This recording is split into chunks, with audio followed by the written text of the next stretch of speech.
இந்த நாய்க்குட்டி ரொம்ப அழகா இருக்குல்ல. இந்த அழகுக்கு பின்னாடி மனுஷனை கொல்லக்கூடிய இன்னமும் மருந்தே கண்டுபிடிக்கப்படாத ஒரு வைரஸ் இருக்கு. அதான் ரேபிஸ். இந்த ரேபிஸ் வைரஸ் எல்லா பாலூட்டிட்ட இருந்துமே மனுஷனுக்கு பரவும். ஆனா 99% நாய்கிட்ட இருந்து தான் பரவுது. மதுரையில ஒருத்தங்களுக்கு 4 மாசத்துக்கு முன்னாடி பூனை கடிச்சிருக்கு. அவங்க ரேபிஸ் தடுப்பூசி போடாததால 2 நாள் முன்னாடி ரேபிஸ் வந்து இறந்துட்டாங்க. இந்த ரேபிஸ் வைரஸை நாம தடுப்பூசி மூலம் 100% கண்ட்ரோல் பண்ண முடியும்.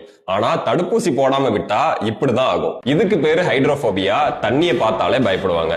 இது ரேபிஸ்கான ஒரு சிம்டம்ஸ். இந்த சிம்டம்ஸ் வந்துட்டா எந்த மருந்தாலையும் நம்மளை காப்பாற்ற முடியாது. 100% சாவு உறுதி. ஒரு வெறி நாய் நம்மளை கடிச்ச உடனே ரேபிஸ் பரவாது. இந்த ரேபிஸ் வைரஸ் ரொம்ப பொறுமையா தான் நம்ம மூளையை நோக்கி டிராவல் ஆகும். இப்போ ஒரு நாய் நம்ம கால்ல கடிச்சிட்டா கால்ல இருந்து வைரஸ் மூளைக்கு போறதுக்கு 6 மாசம் கூட ஆகலாம். இந்த 6 மாசம் வரைக்கும் நம்ம உடம்புல எந்த சேஞ்சுமே நடக்காது. எப்போ இந்த வைரஸ் நம்ம மூளையை ரீச் ஆகி அட்டாக் பண்ணுதோ அதுக்கப்புறம் தான் இந்த சிம்டம்ஸ்லாம் நமக்கு வரும். ஒன்ஸ் இந்த சிம்டம்ஸ் வந்துட்டா எந்த ஒரு தடுப்பூசியோ இல்ல எந்த ஒரு மருந்தோ வேலை செய்யாது. 10 நாள்ல இறந்துருவாங்க. அதனால என்னை ஒரு நாய் 1 மாசத்துக்கு முன்னாடி தான் கடிச்சது, நான் நல்லா தான் இருக்கேன்னு அசால்ட்டா இருக்காதீங்க. உடனே போய் தடுப்பூசி போட்டுக்கோங்க. தடுப்பூசியை பொறுத்தவரை படத்துல வர்ற மாதிரி தொப்புளை சுத்தி 40 ஊசி எல்லாம் போட மாட்டாங்க. நம்ம ஷோல்டர்ல 4 ஊசி தான் போடுவாங்க. கடிச்ச அன்னைக்கு 1, 3வது நாள் 1, 7வது நாள் 1, 28வது நாள் 1, அவ்வளவுதான். யாரெல்லாம் இந்த ஊசியை போடணுங்கிறத வேர்ல்ட் ஹெல்த் ஆர்கனைசேஷன் 3 கேட்டகரியா பிரிச்சிருக்காங்க. கேட்டகரி 1, இப்போ ஒரு ரேபிஸ் நாய் உங்களை நக்கிருச்சு, ஆனா அந்த இடத்துல உங்களுக்கு புண்ணோ இல்ல வெட்டுக்காயமோ இல்லைன்னா அதான் கேட்டகரி 1. இதுக்கு எந்த ஊசியும் போட தேவையில்லை, நல்லா சோப் போட்டு வாஷ் பண்ணாலே போதும்.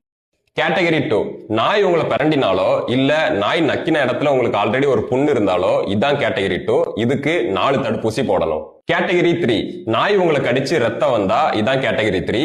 இதுக்கு 4 தடுப்பூசி கூடவே இம்யூனோகுளோபுலின் சேர்த்து போடணும். இம்யூனோகுளோபுலின்ங்கிறது என்னன்னா, இப்போ நம்ம தடுப்பூசி போட்டா அந்த தடுப்பூசியில இருந்து எதிர்ப்பு சக்தியை உண்டு பண்ணவே நம்ம உடம்புக்கு 2 வாரம் ஆகும். இந்த 2 வார டைம்ல நமக்கு ரேபிஸ் தாக்கிடக்கூடாதுல்ல, அதனால ஒரு சேஃப்டிக்காக எதிர்ப்பு சக்தியவே டைரக்டா கடிச்ச இடத்த சுத்தி போடுவாங்க. இதுக்கு பேரு தான் இம்யூனோகுளோபுலின். ஃபைனலா சேஃப்டி பிரிகாஷன்ஸ் என்னெல்லாம் பண்ணலாம்? ரேபிஸ் பேஷண்ட்ல 10ல் 5 பேர் 15 வயசு கீழே உள்ள குழந்தைங்க தான்.